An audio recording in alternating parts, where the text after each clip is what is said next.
अब हम बात करते हैं समुच्चयों का यूनियन। देख लिया हमने, यूनियन ऑफ सेट्स देख लिया।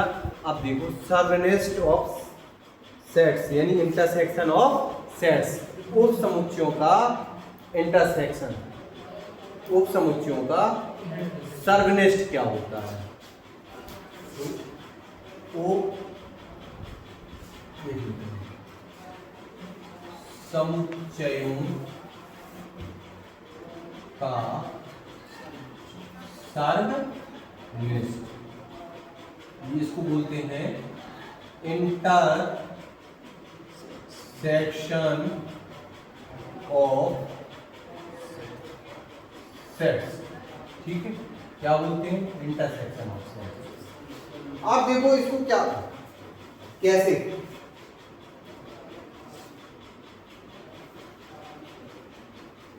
समुच्चय, ऐसे लिखो, माना ए और बी दो समुच्चय हैं, समुच्चय है, तब समुच्चय ए और समुच्चय बी का सर्वनेस्ट, सर्वनेस्ट उन सभी अवयवों का समुच्चय, अवयवों का समुच्चय होता है जो अवयव दोनों समुच्चयों में उभयनिष्ठ हो, उभयनिष्ठ हो। समुच्चयों के सर्वनिष्ठ, समुच्चयों के सर्वनिष्ठ को एक इंटरसेक्शन बी द्वारा व्यक्त करते हैं। उदाहरण वही वाला ले रहे जो अभी लिया था। ए बराबर ए इक्वल क्या माना था हमने अभी? A B C. और बी इक्वल क्या माना था? B C D E. B C D D E. अब देखो ए इंटरसेक्शन बी द्वारा एक सेट बताना है। अब वो देखो जो ए में भी और बी में बी सी। कौन कौन ऐसा है जो ए में भी है और बी में भी है? B C. कौन कौन है भैया? बी सी है। बी और सी। तो ये जो समुच्चय बनेगा ये क्या कहलाएगा? ये क्या कहलाएगा? Intersection of sets.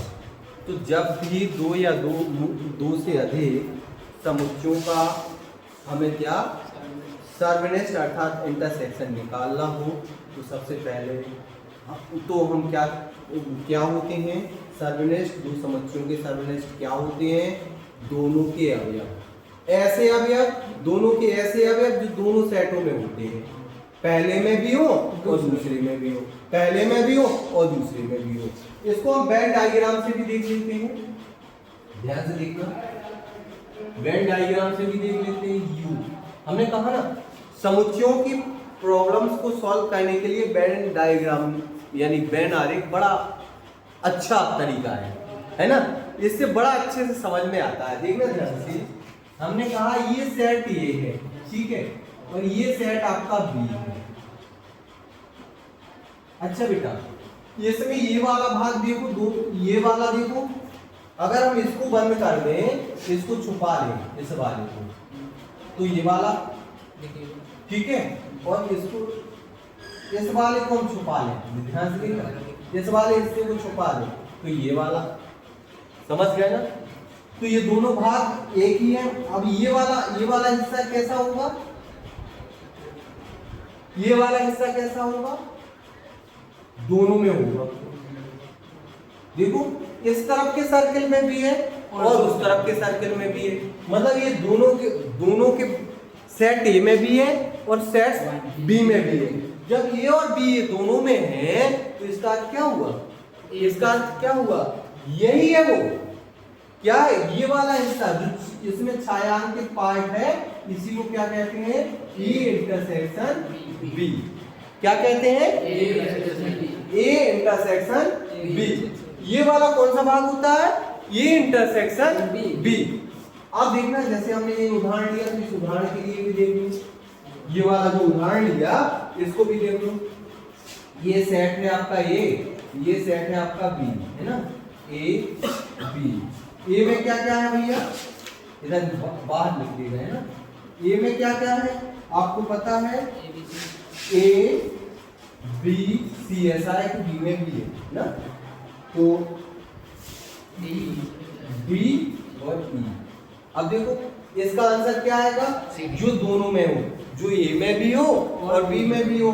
तो ए में कौन दिख रहा? बी और सी ए में दिख रहा है, और बी और सी किस में दिख रहा है? बी में भी दिख रहा है।